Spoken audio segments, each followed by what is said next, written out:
Giorgia Meloni foi empossada como nova primeira-ministra da Itália neste sábado. Ela que substitui o ex-chefe do Banco Central Europeu, Mário Draghi, no comando do país, e é a primeira mulher a assumir o cargo. Para repercutirmos esse assunto, recebemos agora aqui na Band News FM Leonardo Trevisan, professor de Relações Internacionais da SPM. Professor, tudo bem? Obrigado por atender a Band News FM. Obrigado a vocês pelo convite. Boa tarde, boa noite a todos. Bom, professor, agora oficialmente, Giorgia Meloni é a primeira-ministra da Itália. O que se pode esperar desse novo governo no país, que foi possível a partir de uma coalizão de partidos de extrema-direita e que parece já enfrentar uma crise mesmo antes de tomar posse, né, professor? Com certeza, não é? O curioso é que o partido dela chama Irmãos da Itália, né? Esses irmãos estão brigando de antes de entrar em casa, né? Mas, para uma certa surpresa, né, se nós olharmos o que aconteceu hoje na posse no Palácio Quirinale, como é tradicional, com o presidente Sérgio Mattarella, o que se passou, na verdade, foi que ela tentou demonstrar, Giorgia Meloni, primeiro de tudo, um controle absoluto da situação. Ela dispensou aquela reserva e já apresentou ao presidente italiano, cumprindo a Constituição, os nomes dos 24 ministros, né? Ela meio que pegou de surpresa, porque normalmente o primeiro-ministro é indicado e ganha um prazo para compor. O que é que isso sinaliza? Que ela, de fato, tem o controle do parlamento, né? Porque ela teve 26% dos votos, a Liga da Itália teve 9% e a Força Itália 8%. Você vai dizer, tem 40%, pouquinho, 41%, quase 42%, não dá o total. Na Constituição italiana, ele tem uma espécie de licença a mais, ele ganha 5% a mais o partido que chega a isso. Então, na prática, ela tem a maioria dos deputados no parlamento. O que é que o anúncio desse primeiro momento do governo mostrou? Né? Ela foi obrigada a ceder. Né? Ela cedeu alguns cargos e fez algumas coligações entre o partido do Matteo Salvini, que é um dos que estão formando com ela o Liga do Norte, né? Que já foi primeiro-ministro, e também com o Força Itália, do tradicionalíssimo, octogenário Silvio Berlusconi, né? Que continua muito ativo na política italiana, embora não tenha tido o número de votos que já teve, mas foi o fiel da balança. Foi com o Silvio Berlusconi que ela alcançou a maioria. Você pode imaginar que virou uma briga daquelas respeitáveis, né? Porque todos eles se posicionam à direita mais radicalizada, mas todos querem, na verdade, cargos. E os cargos têm limite, eram 24 cargos.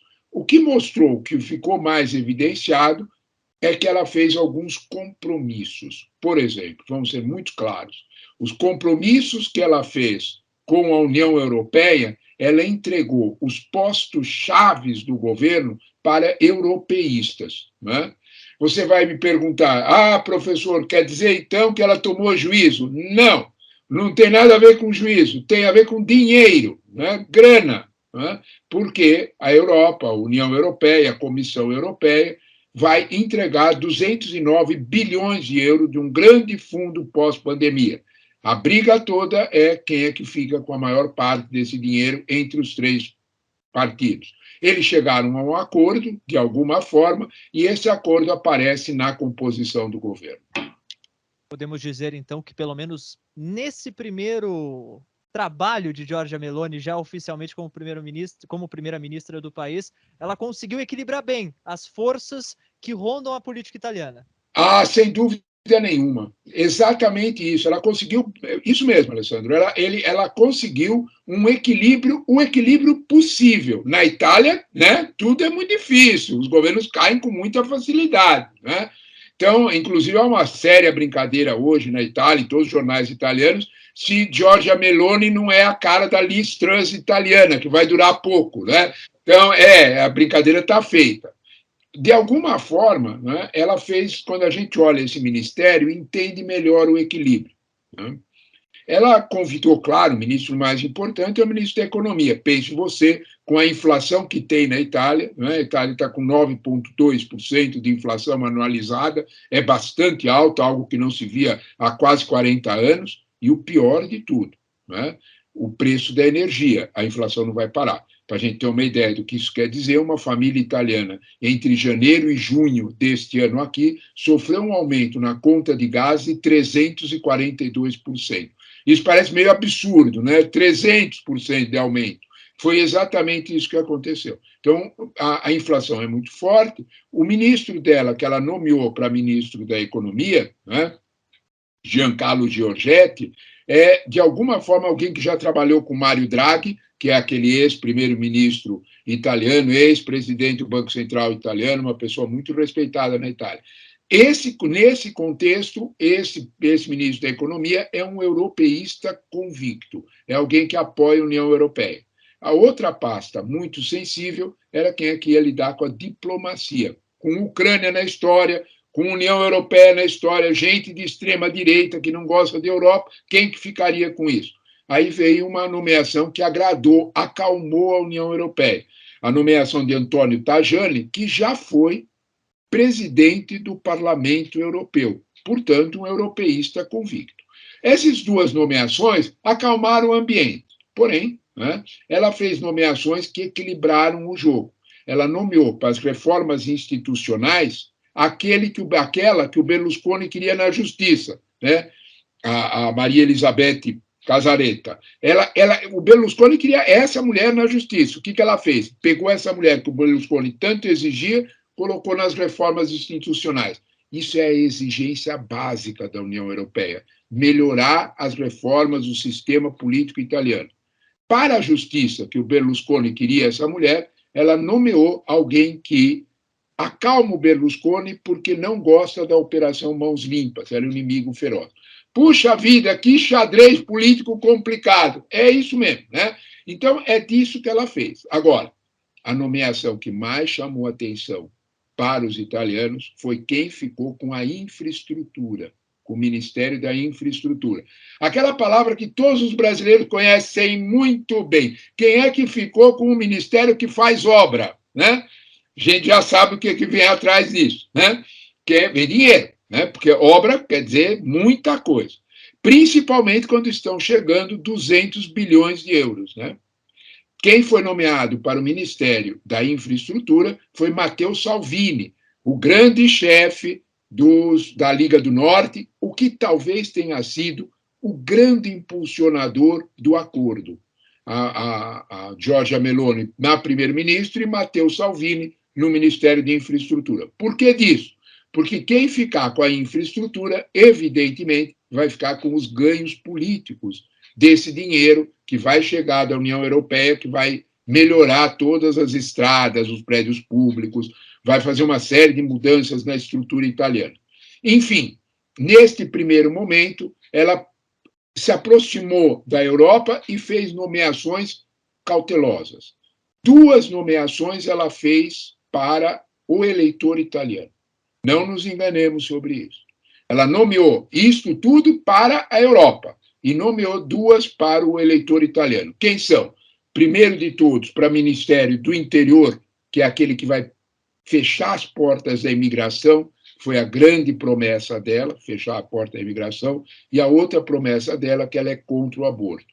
Então, ela nomeou um tecnocrata, bem bem funcionário público, para anti-imigração, para fechar as portas da Itália, e nomeou uma mulher, né, Eugênia Russella, que tem uma tradicionalíssima posição contra o aborto, para o Ministério da Família e da Natalidade. A composição está feita. Ela olhou para a realidade europeia e olhou para o eleitor italiano.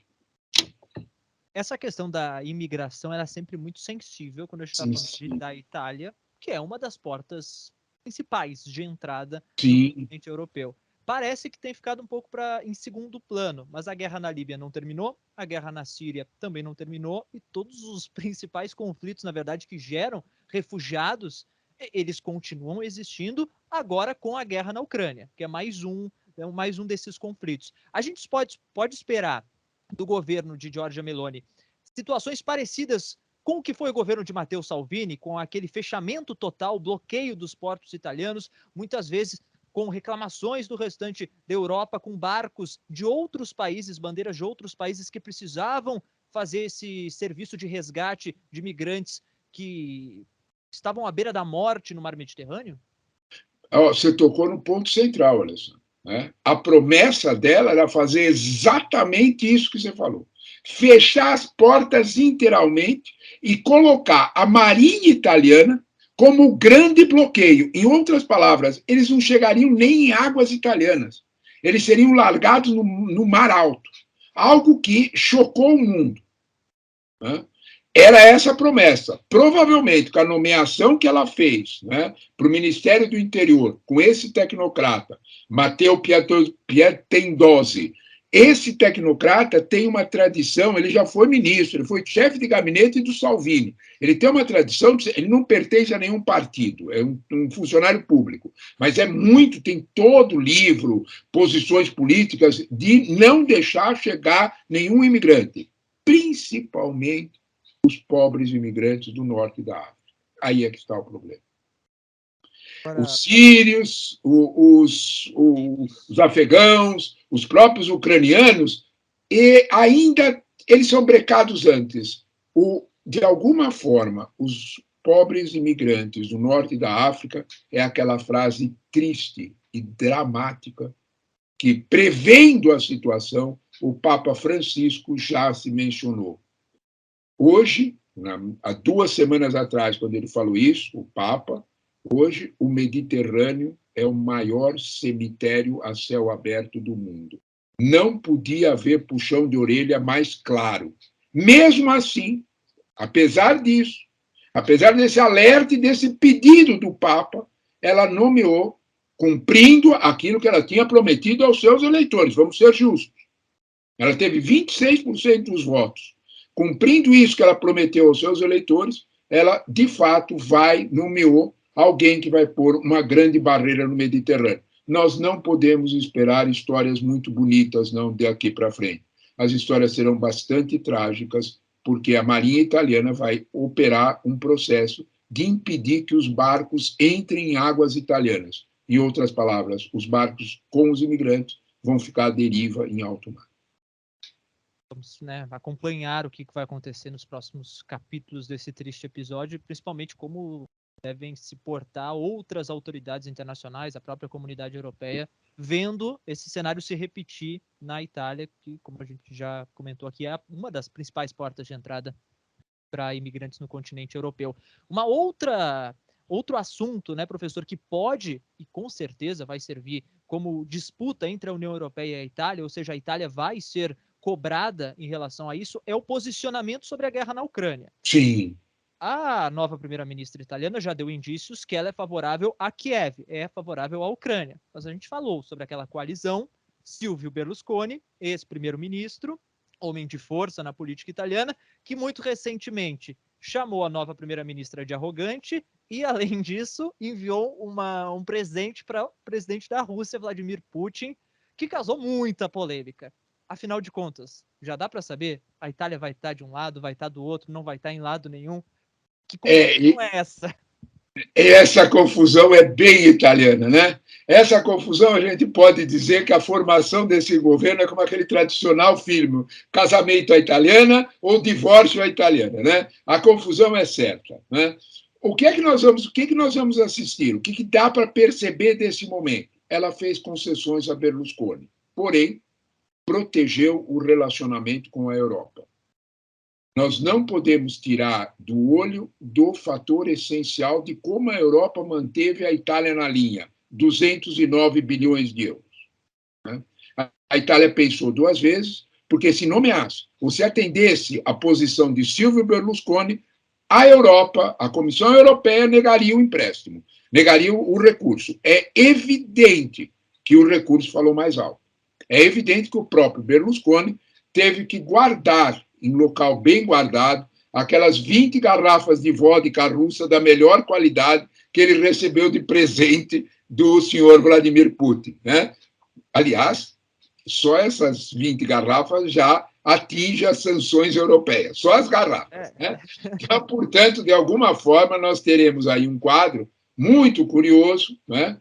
e a nomeação do Antônio Tajani, que é um hábil diplomata, já foi presidente do Parlamento Europeu, como nós já dissemos, e, de alguma forma, ele, porém, é amigo de Berlusconi. Olha que jogada sensível. Ele é europeísta, foi presidente do parlamento, é conhecido por essas posições, mas esteve no governo de Berlusconi, foi ministro no governo de Berlusconi. Portanto, será, vamos dizer desta forma, né, uma no cravo, outra na ferradura. Né? De alguma forma, ela acalmou os eleitores anti-europeístas, anti-Kiev, né? De alguma forma dizer, olha, estou nomeando alguém que tem esse perfil, mas é amigo de Berlusconi. É uma sutil aliança, um governo muito, vamos dizer assim, no fiel da balança, e talvez aquela brincadeira de que ela é tão loira quanto a Liz Truss, de alguma forma é possível de ser mesmo, porque ela pode ter mais ou menos o mesmo perfil de tempo que Liz Truss ocorreu. Talvez vai depender, basicamente, da habilidade política dela de ficar como algodão entre tantos cristais. Os cristais dos Fratelli d'Italia, dos Irmãos de Itália, da Liga do Norte e, evidentemente, o cristal mais sensível, que é isso que você perguntou, de tentar acomodar as posições políticas necessárias para quem precisa do dinheiro da União Europeia e as posições de Berlusconi, que é tão amigo assim de Vladimir Putin. E ela tem essa capacidade, professor? Fazendo essa comparação com o Liz Truss, muitas críticas se dão justamente porque ela não teria a capacidade de ficar naquele cargo e por isso teria caído. Giorgia Meloni aparenta ter essa capacidade? Olha, essa é a questão. Ela foi para a disputa eleitoral como uma, entre aspas, neta de Mussolini, se apregoando esse cargo, como uma espécie de seguidora. Né?